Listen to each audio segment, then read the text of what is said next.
Bonjour à tous, chers internautes. Dans le cadre donc du programme d'appui aux processus électoraux, l'association Avenir Népal Congo a initié des podcasts sur la participation politique et l'engagement citoyen. Et donc, nous aurons au cours de cette élection des podcasts qui seront présentés par les membres de l'association Avenir Népal Congo et par votre humble serviteur, le docteur Etanislas Ngodi, coordinateur de l'association Avenir Népal Congo.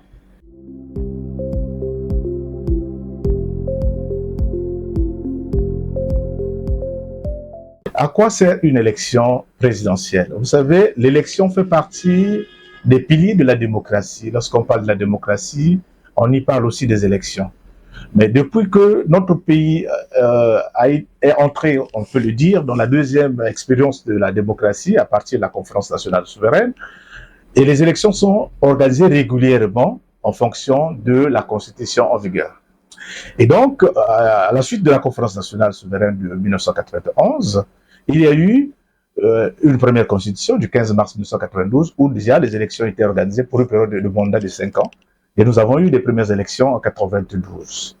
Et par la suite, en 97, nous n'avons pas pu avoir des élections à cause de la guerre que nous avons eue dans ce pays. Et cette guerre a eu à lancer la nouvelle période qu'on appelait la transition flexible.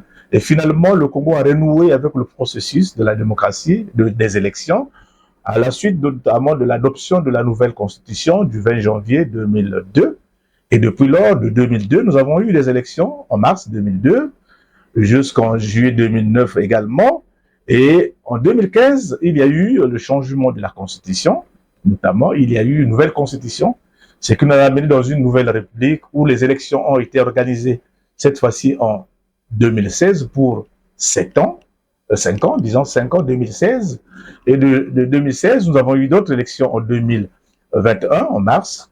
Et cette fois-ci, vous voyez que tous les 5 ans, nous avons cet exercice qui consiste à renouveler les instances, puisque vous savez, dans le cadre des organes, nous avons le pouvoir exécutif, le pouvoir législatif, le pouvoir judiciaire, le pouvoir exécutif incarné par le président de la République est élu au suffrage universel, ce qui fait que tous les 5 ans, nous avons des élections qui sont organisées dans notre pays.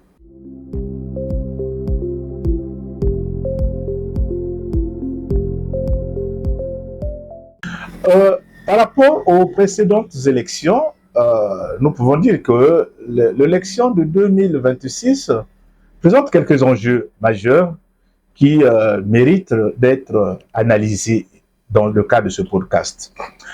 Le premier enjeu, c'est l'enjeu d'une continuité d'un système politique, notamment. On y voit que au cours de cette élection, nous avons un candidat, notamment la présence d'un candidat, un président sortant, qui part avec beaucoup d'atouts, notamment le soutien du Parti congolais du travail, qui déjà, lors de son congrès, avait proposé le président sortant comme le grand camarade, le candidat du parti. Et il y a aussi le fait que dans le cadre de cette élection, il y a plusieurs dynamiques qui sont mises en place pour soutenir le candidat Denis Sassou Nguesso, notamment que ce soit des dynamiques incarnées par les jeunes à travers le timonier, à travers le patriarche, notamment la vague bleue qu'on y voit, ou encore d'autres dynamiques sociales, notamment le Solola 2026. Mais aussi, nous avons en fait l'implication même du gouvernement. On voit tous les ministres sont concernés par la campagne, les députés, les partis de la majorité présidentielle, ils sont tous dans le cadre de cette équipe de la campagne. Mais aussi que le président sortant, déjà pour avoir passé 42 ans au pouvoir, il a l'expérience politique, il a la maîtrise de tous les enjeux politiques par rapport aux autres candidats qui viennent, puisque nous allons en parler ici. Mais enfin aussi, il y a le fait que le candidat sortant a le contrôle des organes de l'État, c'est-à-dire que l'appareil étatique est au contrôle notamment du pouvoir.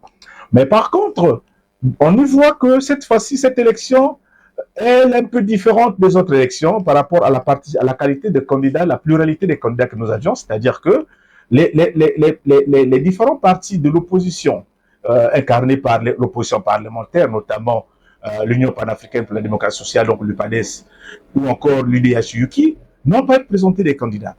Et nous voyons également que l'opposition l'opposition radicale, comme on le dit, incarnée par l'ARD, par le PSDP, notamment le Clément Mirassa, le Mathias Nzon et les autres, n'ont pas également voulu participer à cette élection. Et on a en face de nous des candidats qui on peut classer en 3 catégories, c'est-à-dire que 2 candidats qui sont des habitués de cette compétition électorale. Déjà depuis 2002, nous avions Joseph Kinyombe Kiambungu du parti La Chaîne, nous avions Angios Engabe du parti PAC. Il y a aussi que ces 2-là sont des candidats qui ont l'habitude de participer aux différentes élections passées. Nous avons également là 2 jeunes qui apparaissent dans le champ politique un peu, puisque la nouvelle constitution de 2015 donnait aussi l'opportunité aux jeunes d'y participer. Nous avions Dave Mafoula, nous avons Destin Gavé, qui est le plus jeune des candidats, qui participe à cette élection. Et enfin, nous avons 2 technocrates, qu'on peut le dire ici, notamment le docteur Vivier Manangou, qui, déjà en 2016, a été directeur de campagne de Brice Parfait Kolela, qui déjà, dans le cadre de son programme, essaie d'assurer cette continuité du programme incarné par le candidat de Yuki en 2016. Pour avoir passé beaucoup de temps au RDPS, il incarne un certain changement par rapport à son expérience dans la gestion du parti. Et donc ici, on constate en quelque sorte une certaine fragilisation de l'opposition qui déjà n'a pas pu présenter un candidat unique, n'a pas pu mobiliser des moyens nécessaires pour participer à cette élection. Alors,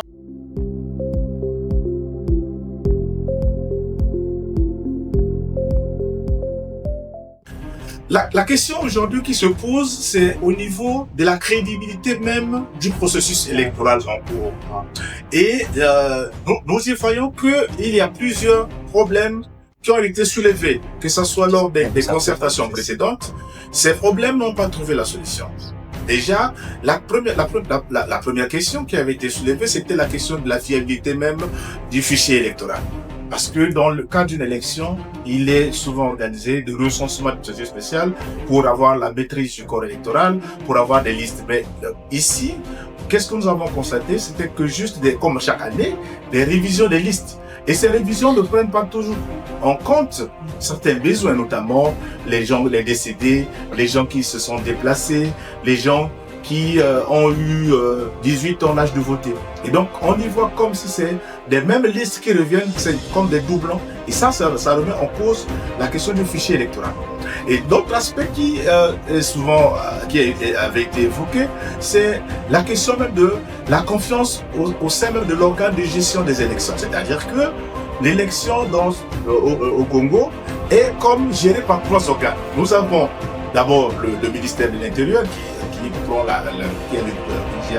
l'élection en travers les nominations des commissions locales d'organisation des élections et qui prend tout jusqu'à la fin pour la publication des résultats. Nous avons la DGAE, la Direction Générale des Affaires Électorales, qui organise les élections, la partie matérielle pour la centralisation des dossiers, des candidatures, tout ça. Mais aussi, nous avons cet organe qu'on appelle la CNI, notamment la Commission Nationale Électorale Indépendante, qui s'occupe juste de l'organisation du scrutin. Et cette cacophonie fait que l'opposition, à un moment donné, s'est dit on n'a pas confiance en cette élection qui est déjà organisée par le système en place, ce qui ne donne pas des garanties, notamment d'une transparence dans ce sens-là, puisque la population n'y aspire pas toujours confiance en disant que ce qui sort des résultats n'est pas toujours ce qu'on entend. Mais aussi, un autre aspect qui a souvent été soulevé, je pense que les dialogues l'ont dit, c'était au niveau de la composition même de la Commission nationale électorale indépendante, où on sait que ce sont les mêmes personnes qui reviennent, et on y voit que les modes de désignation posent problème.